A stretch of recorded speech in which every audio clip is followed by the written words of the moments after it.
donc Fanny Thauvin et je représente l'association Jeunes et Roses, qui est une association de jeunes patientes touchées par le cancer du sein avant l'âge de 40 ans. Donc nous, on est regroupés fatalement par des spécificités liées à notre âge lors du diagnostic. C'est ce que Fanny a cité, hein, c'est lié à retour à l'emploi, projets familiaux freinés ou stoppés, etc. On est donc 1200 patientes sur le territoire. J'ai rien oublié, c'est pas mon métier de présenter, je précise. Donc on a 3 actions principales qui s'articulent autour de la fédération des patientes, le partage d'expériences, les bons tips d'oncologues, de centres, etc. On fait ce qu'on appelle des tétonnantes. On informe aussi les professionnels de santé en faisant des vidéos. Il y en a une qui est sortie, une deuxième en préparation. Le but, c'est d'informer sur des choses qui peuvent être passées assez vite dans les formations, notamment des sages-femmes, sur l'auto-examen mammaire ou sur des syndromes de lactation qui peuvent se confondre avec un cancer du sein. Il y a eu des retards de diagnostic dans l'association liés à ça. Donc ça ne représente pas beaucoup de cancer du sein, le cancer du sein inflammatoire, mais c'est toujours ça de prix pour la guérison. Et puis on a cette grosse action de sensibilisation auprès du grand public sur l'auto-examen mammaire. Ce sont les ateliers poète-poète. Donc on change le nom selon l'historique des entreprises. Parfois, il y a des médecins du travail qui avaient un mauvais surnom, mais on passe dans les lycées, on passe dans les entreprises et dans les structures sociales. L'idée, c'est que comme nous, on a été touchés avant l'âge de 50 ans, donc hors du dépistage organisé, on sait à quel point c'est un geste qui peut sauver. On est aussi beaucoup plus écouté puisque fatalement, on sait un petit peu plus décrire ce qu'on a su sentir sous notre doigt. Et du coup, j'oublie rien. Donc voilà, l'idée c'est que c'est un outil qui est hyper puissant pour nous, qui ne se soustrait pas au suivi gynécologique qu'on doit faire. Cependant, on a aussi une sorte d'insatisfaction puisque finalement, on ne peut pas éviter le cancer pour autant. On peut par contre favoriser donc les chances de guérison avec une détection précoce. Mais ça, vous l'avez entendu certainement sur Octobre Rose. Alors du coup, cette insatisfaction, en fait, elle a fait émerger des ressentis dans l'asso. Il y a une forte culpabilité qui habite pas mal de nos adhérentes, nos patientes. C'est qu'en fait, on va souvent fouiller vers l'introspection psychologique de ce qui s'est passé pour expliquer. Effectivement, comme l'expliquait Fanny juste avant, on nous resserre beaucoup cette petite soupe et c'est vrai que là on est fin octobre, je pense que pour beaucoup on a hâte d'arriver à la fin du mois parce que c'est très culpabilisant quand on a été malade et qu'on sait qu'on n'a pas eu une vie en abusant des substances qui sont souvent citées pour l'hygiène de vie. Et donc effectivement on en arrivait aussi par la même soustraction avec un tiers des facteurs individuels et 10% de cancer génétique, que finalement il y avait toute une partie des facteurs dont on ne parlait jamais. Et cette invisibilisation, elle est hyper importante parce que déjà nous, il convient de faire cette lumière dessus, mais aussi... Je passe à la suite. On s'est rendu compte qu'il n'y avait pas que les facteurs environnementaux qui étaient invisibilisés, mais on avait aussi un souci en termes de chiffres. Nous, on a demandé à plusieurs reprises à l'INCa, notamment d'avoir des découpages chiffrés, puisque ce qui nous intéresse, c'est d'avoir un découpage par tranche d'âge. Vu qu'on est un public particulièrement à risque, on a particulièrement, par exemple, des cancers triple négatifs dans notre tranche d'âge. Et on avait des chiffres pour faire nos actions de prévention qui dataient de 2018. Donc c'est vrai que c'était intéressant pour nous d'avoir quelque chose d'un peu plus récent. Et on s'est heurté au fait qu'il n'y avait pas forcément de données plus récentes que 2018 pour le découpage en France des tranches d'âge. Et donc, dans chemin faisant... on s'est aperçu aussi que la France était un des seuls pays européens avec l'Espagne à ne pas avoir de données chiffrées intégralement sur le territoire. Et c'est un vrai sujet de santé publique pour connaître les choses de manière exhaustive et factuelle et qui plus est peut-être en temps réel. Ça nous empêche aussi de rejoindre le réseau ENCR, des réseaux de registres européens, donc pouvoir se comparer aux autres pays, faire avancer la recherche, etc. J'imagine que les applications, vous les avez en tête. Donc du coup, on a donc peu d'informations, nous, vis-à-vis de l'Europe, à apporter, mais même nos chiffres, nos moyennes nationales, en fait, sont faites à partir d'extrapolation.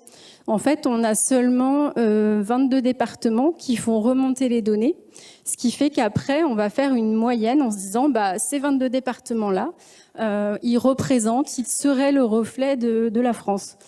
Or, nous, on a des petits doutes là-dessus, et on n'est pas les seuls. Mais dans l'idée, en fait, ce qu'on peut voir, donc j'ai mis quoi, sont dénombrés par la direction.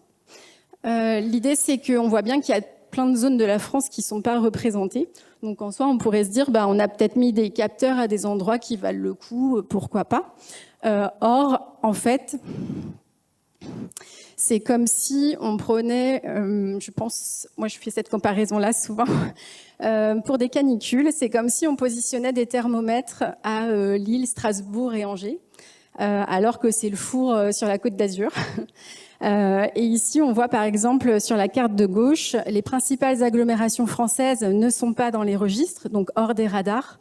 Par exemple, on est à Paris là aujourd'hui et on vient tout à l'heure de parler de ce taux qui serait supérieur à la moyenne nationale.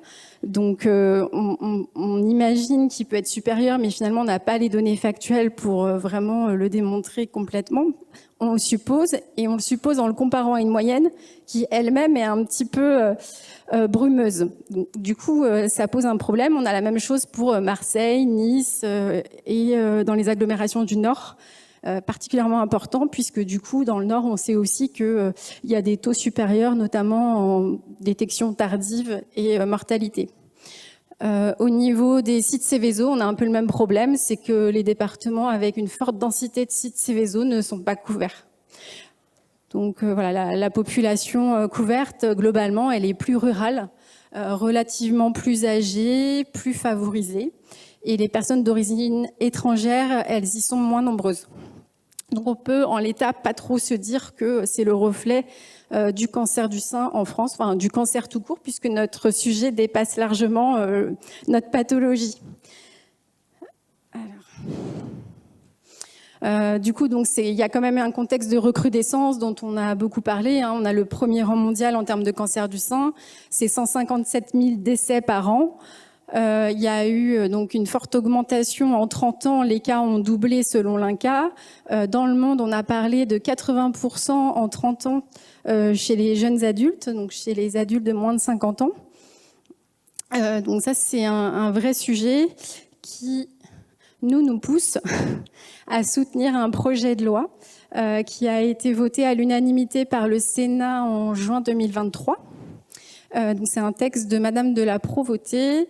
L'idée, c'est donc d'étendre la couverture des registres de 75%, donc les 75 manquants, d'intégrer des mécanismes de déclaration obligatoire de la maladie en utilisant le code NIR, c'est le code de sécurité sociale tout simplement. On accélérerait la remontée d'informations nécessaires en temps réel quasiment. On n'aurait pas de lag entre la réception des données et l'analyse potentielle. On intégrerait des facteurs environnementaux, sociaux, la localisation des cancers, l'âge de survenue, nous ça nous intéresse particulièrement du coup, des expositions professionnelles, de la prise en charge thérapeutique et les résultats pour voir peut-être si avec un diagnostic commun entre deux départements, il y a une mortalité supérieure ou un taux de rechute ou que sais-je. C'est un outil très puissant.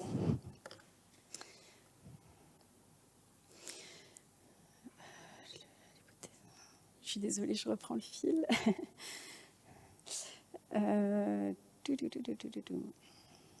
Donc du coup, on a tout un tas d'aspects qui permettraient de lutter contre le cancer, mais de manière 360, c'est-à-dire que nous, comme notre sujet à la base, c'est la prévention, on peut vraiment facilement s'apercevoir que les facteurs environnementaux seraient carrément, ou les clusters, bien évidemment, parce qu'il y a des vrais sujets dans les clusters, notamment de cancer pédiatrique, à Sainte-Pazanne, en Poitou-Charentes, Ouais, vous les connaissez de toute façon parce qu'on en entend parler, et peut-être pas assez d'ailleurs, mais du coup, mettre en lumière les clusters, c'est hyper important. Donc ça, c'est le deuxième point. On peut mieux protéger les habitants des territoires vulnérables. Donc ça peut être, par exemple, un dépistage organisé pour certaines populations qu'on considère à risque. Ce serait peut-être la même chose que sur des femmes qui ont le BRCA qu'on suit un peu avant les 50 ans. On a donc, nous, notre prévention qui serait impactée forcément, puisqu'en ayant des bons chiffres, on peut avoir des informations plus précises à fournir quand on va en entreprise ou dans les établissements scolaires. On pourrait mettre en lumière des maladies professionnelles. Récemment, justement, alors j'ai pas l'étude en capture d'écran, mais la Suède, elle a pu mettre en lumière en fait une exposition particulière pour les femmes au cancer gynéco dans l'industrie du papier. Et donc du coup, depuis, la mesure qui a été prise, c'est pas l'interdiction de la substance chimique, ça pourrait, mais en l'occurrence, les femmes ne travaillent plus dans ce type d'industrie. Donc, vous voyez, la puissance d'un registre, c'est aussi protéger la population.